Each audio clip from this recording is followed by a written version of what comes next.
Hello, beautiful humans. I apologize. I went live before I had a chance to check all of my settings here, so I just want to make sure everything's working correctly. Hello. It is Thursday, July 10th, 2025. I have just come back from the Kerrville area once again, where I have been boots on the ground, helping, volunteering, assisting the Texas flood victims. And I want to give you a short update. I don't have a lot of time tonight, and I am planning to go back very early in the morning tomorrow. I did not have time to set this up. Somebody suggested that I can do these lives as a fundraiser, and that's what I'm going to do in the future. I did not have time to set it up that way tonight.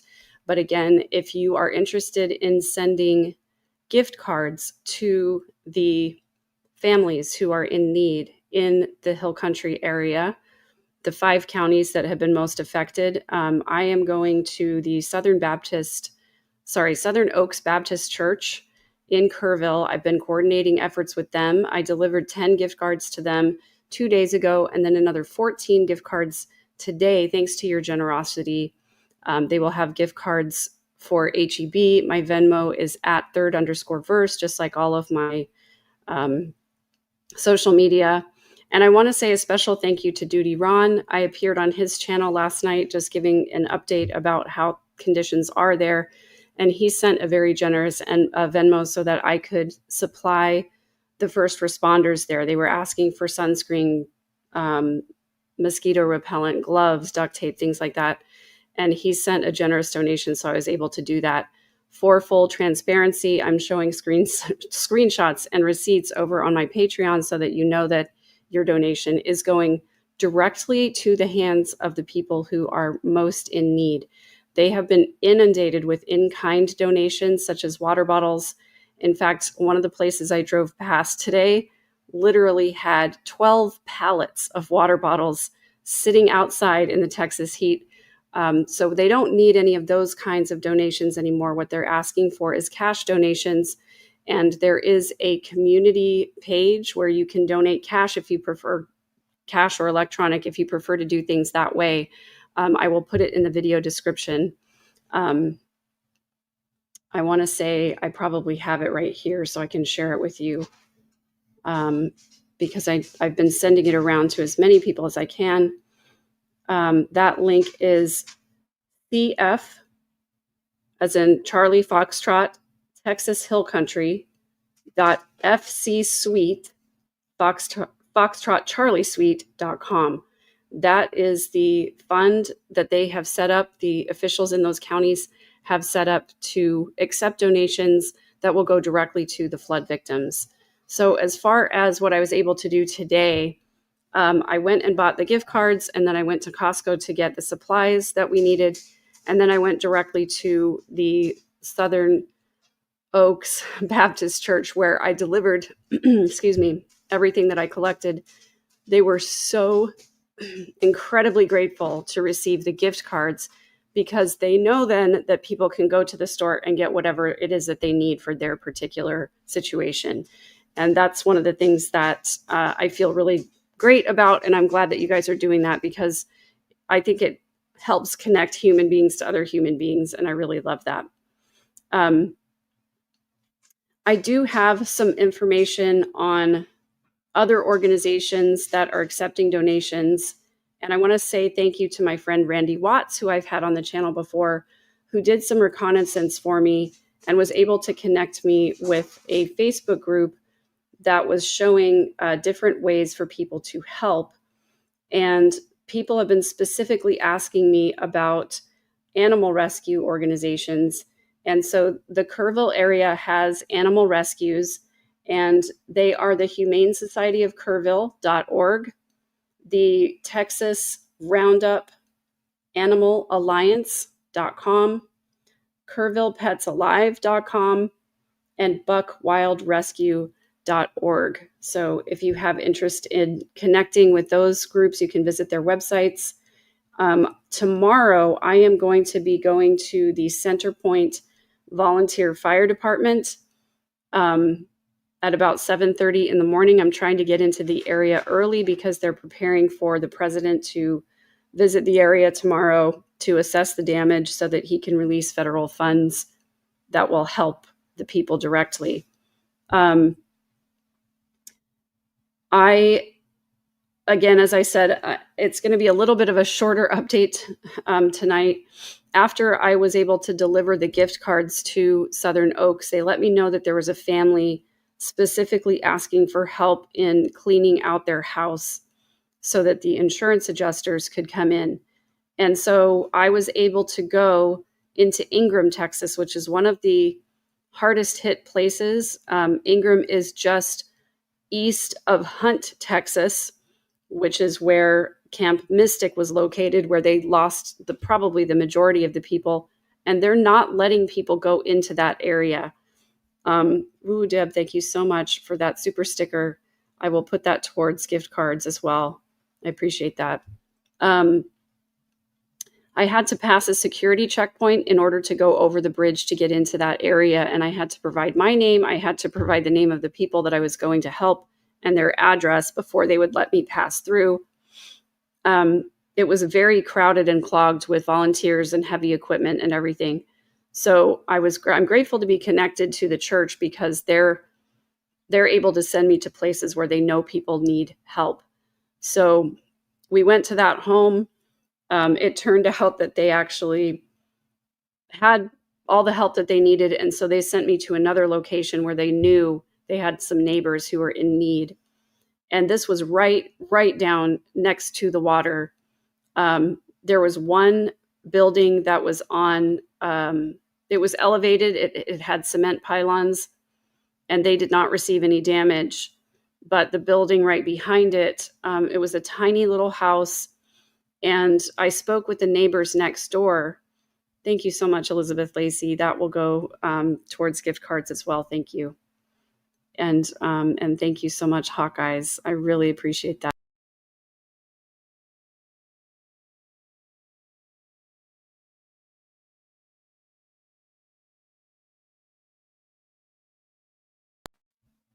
Sorry, guys, the portal got me there for a second. So I was able to go directly down to right on the water where these homes were. And I spoke with thank you again, Elizabeth Lacey. I don't know if you meant to send that twice, but I'm grateful. And that'll go towards gift cards, unless it was a mistake. Excuse me.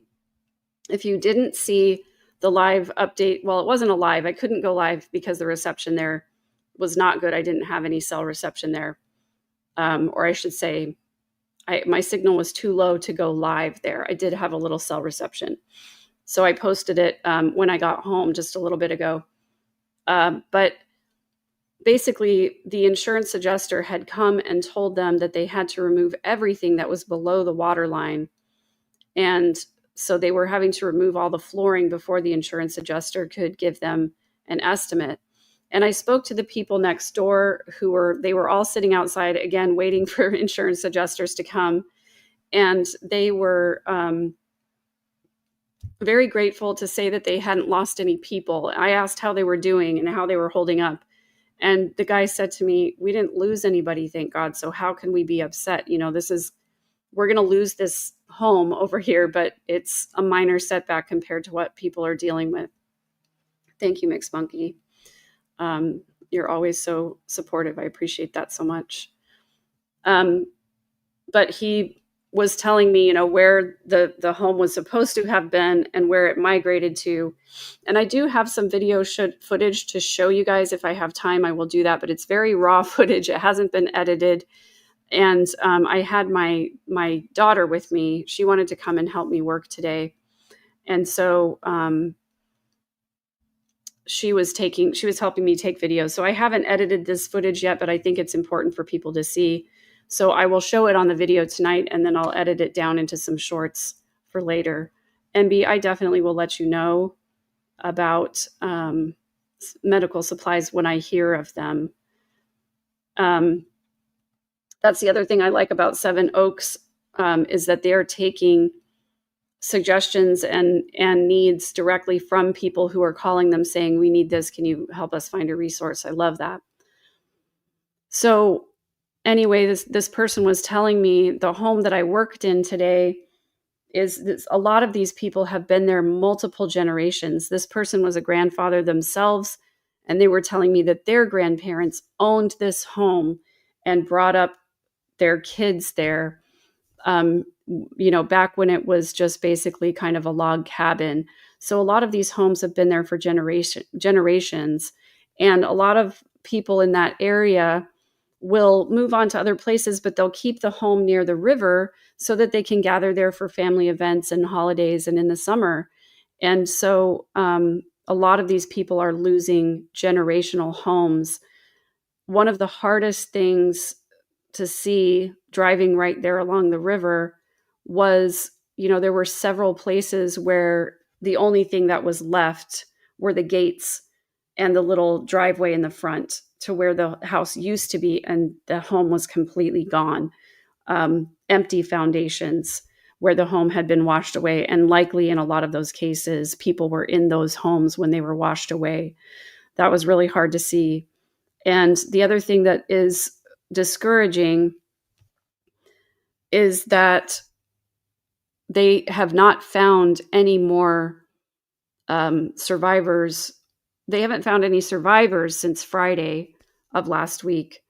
But what's discouraging too is that they haven't found any remains in the last 24 hours either.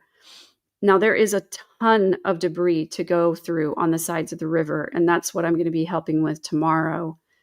But we've now gotten to the point where I think a lot of people have acknowledged that some of these missing individuals will never be found. There are some unidentified people, I believe 13 from the last report that I saw. But I think we have to come to embrace the idea that some of these people are not going to be found due to the floodwaters being so high and so forceful.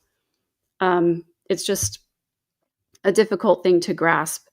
So I was really grateful to get to talk to some individuals today and hear their stories and hear, just their willingness to help each other out. There were some people in that little group who had all chipped in and ordered a dumpster so that they could get rid of all of the debris around their house and everything that had been ruined. So I'm going to try to share with you. Well, first of all, I want to share with you where I was today. And then I'm going to try to share with you some of these videos that I took earlier today.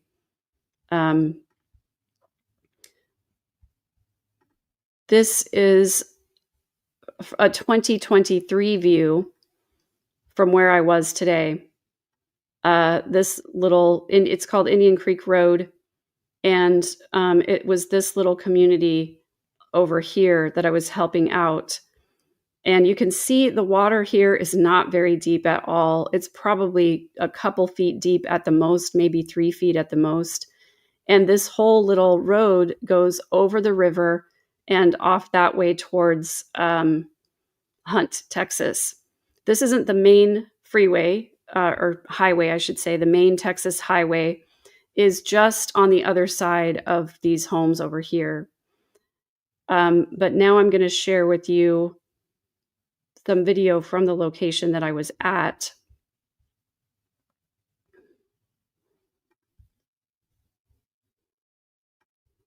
If I can find the right one.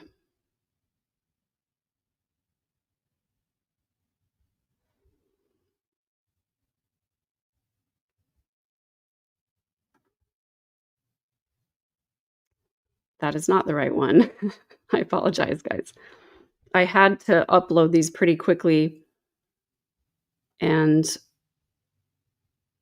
I wish I could just...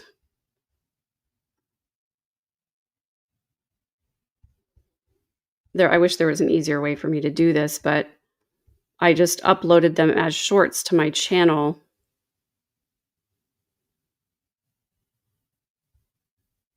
And so I'm having a hard time finding the correct one.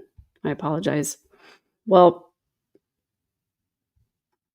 while I'm doing that, I will just share with you the update. The death toll has reached 120. They're still saying that 161 people are missing. And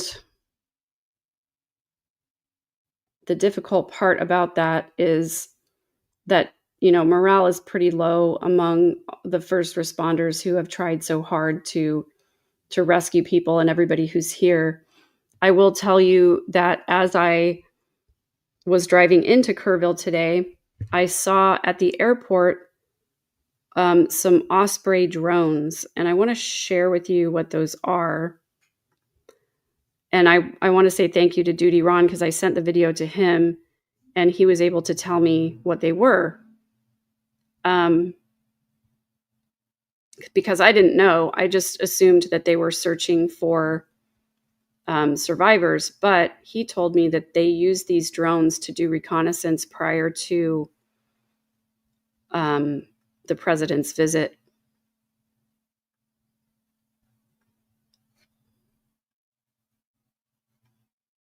So I apologize, I'm not going to be able to get this much bigger than this, but there were 3 of them. Again, my camera person is an amateur, so forgive the shakiness, but those drones were coming up just to the right over that fence is where the Kerrville airport is. It's a small airport. But I wanted to show you those. I thought that was kind of cool. And then as we passed the command center today, it was very clear that security has tightened.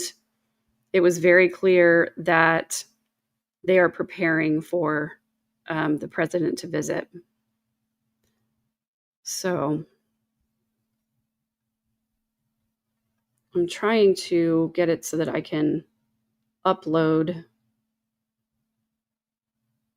the video that I wanted to show you, but I think I failed to upload it. So let me just try to do that real quick so that I can show you where I was today, what it looks like right now. I think the problem is that I got the orientation wrong. Well, it's not that I got it wrong. It's just that I took it in a different orientation, and so the thing is not wanting to accept it. So while I'm waiting for that one to process, I'm going to share a different one with you. And this is the footage going along that river road where in Ingram, where people were not really allowed to go in unless they had a specific purpose.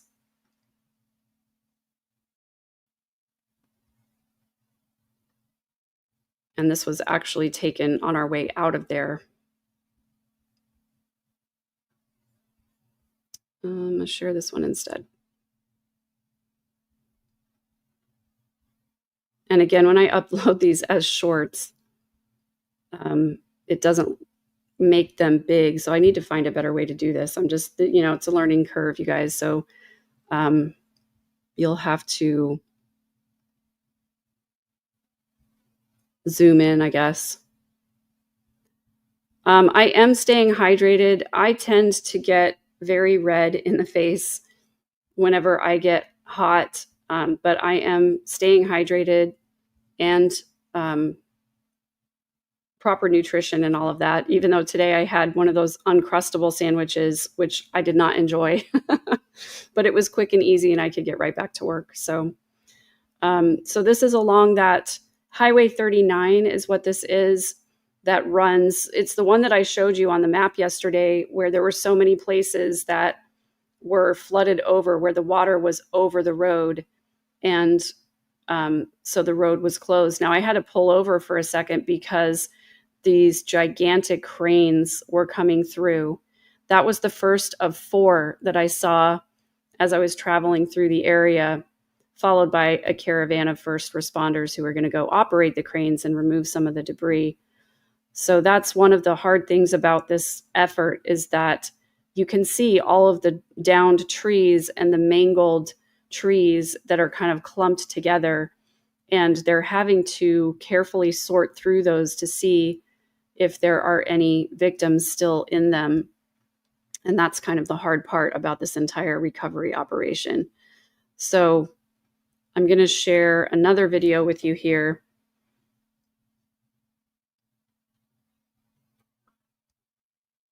Again, along this same road. This one is a little bit longer, but this is the part of the river that is much wider, and that's why we didn't see as much of a surge in this area, because the river is so wide here that it could accommodate a lot of the floodwaters. But you can see, obviously, it still took down tree limbs, or bigger trees. They've processed a lot along here. I'm just going to pause to show you this fence. You can see the debris stuck in the fence here. So obviously the floodwaters were up above where I was in my car. And then you saw that Texas flag there. And this is kind of what I was talking about. You see this fence where right here behind the fence, there was a foundation, and there used to be a house there, and there's no longer a house there. And then, of course, we saw a lot of first responders up and down this road, processing things. And then here's another location where there were a couple of homes here right up next to this railing, and they're no longer there.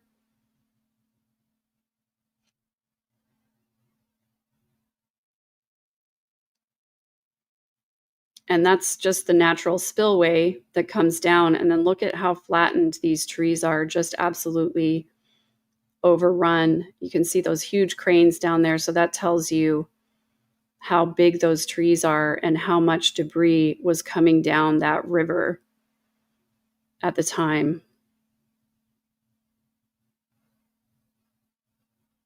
And you can probably see the captioning up there, my daughter and I talking, but I muted it so that you couldn't hear our conversation there. You see the sheriff's department, they have their horses there. That's one of the other counties. You see a guy with a kayak paddle, obviously water rescue with his water rescue dog. And this was sort of a staging area where first responders could gather. And on the other side of the road behind us is where they had, just a station with all kinds of food and water and supplies for first responders. And so here, the road is obviously farther away from the river, but you can see still just how much debris was in this area. And I think that's about it for that video. And then here's the one I wanted to share with you, but I'm worried about the orientation not being right. And I don't know what to do about that. Because I don't think there's a way for me to change the orientation now that it's been uploaded. But maybe you can just, if you're watching on a phone or a tablet, maybe you can just turn your phone or tablet to the side to see this. So let me go back to over here for a second and just remind you guys that this is what it looked like in 2023. Again, the water's not very deep. All of these little islands along the river where, lots of trees grow, and this is what it looked like back then.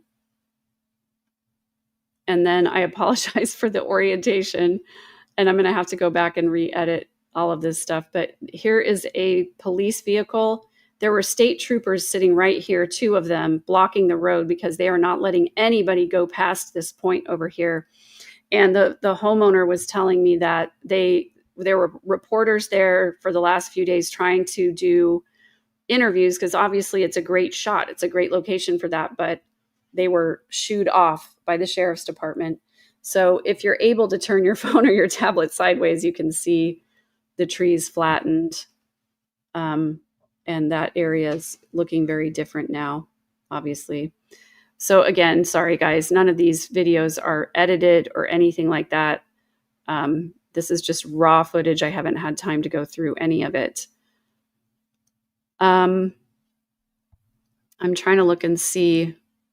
There was one more video that I wanted to share with you.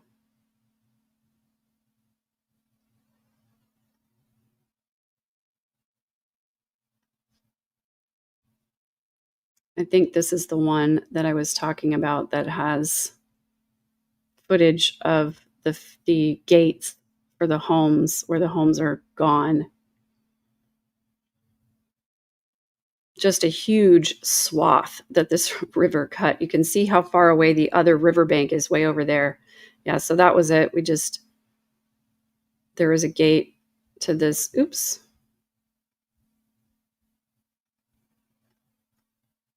property. And you can see just a little driveway and a gate. And then down here, you can see the little foundation of that small house that would have been there. But again, the riverbank is way over here on the other side. And so the water came all the way up past where my vehicle is located over here. And so, of course, it would have washed away a small house like that. And then here is another gate. This Texas flag, a little keypad for the electronic gate to open. And you can see vehicles down here doing recovery and working through the debris down there with a huge dumpster. They're filling that up, obviously. And some of these, what was left of the homes, have already been demolished. And here's another driveway with literally nothing at the end of it. Some of these homes would have been way down here close to the water.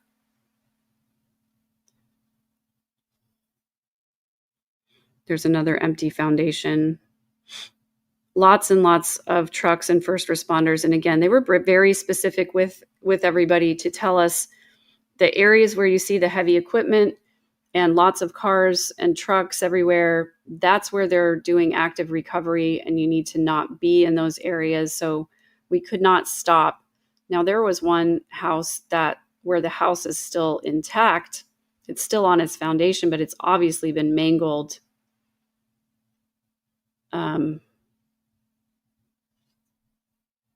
Just really tough to see so much destruction. And then there's a good sturdy stone house that is still standing, but I'm sure they have tons of flood damage on the inside of that house.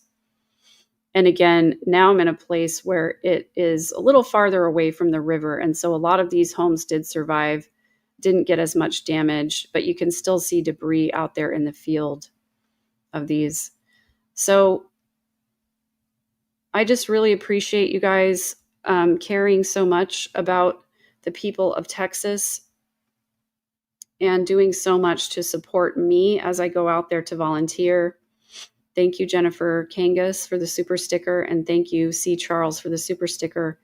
All of these will go towards gift cards for the people who are most affected. And again, tomorrow I'm going to be down walking the riverbed with the Center Point Volunteer Fire Department,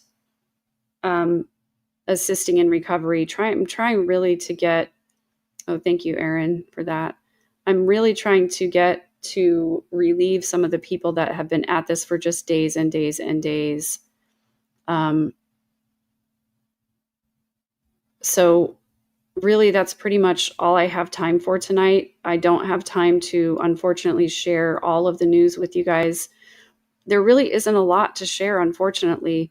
You know, I shared so much with you guys yesterday, and I wish that I had more news. I wish that I had better news. The only thing I can tell you is that I saw a report from Texas Public Radio saying that volunteer firefighters requested the emergency alert to be sent to people's phones at 4:22 a.m. on Friday.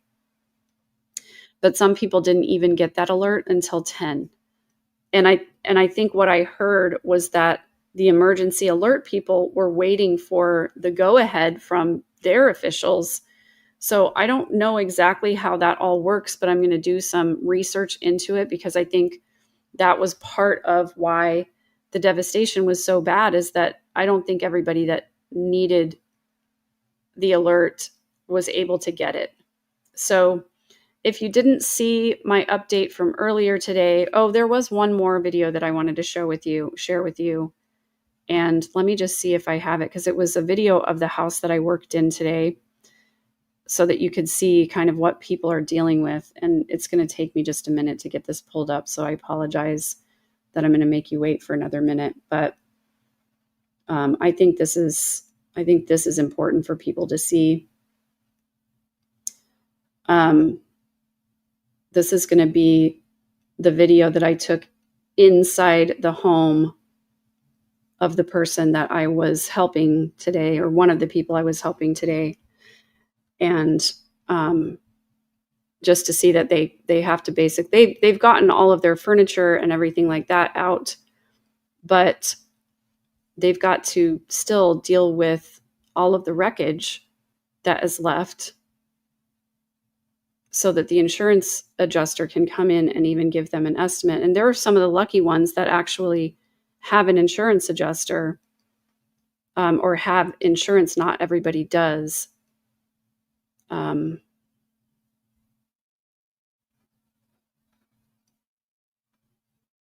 Sorry, some of this stuff it's making me click through things I don't really want to deal with right now.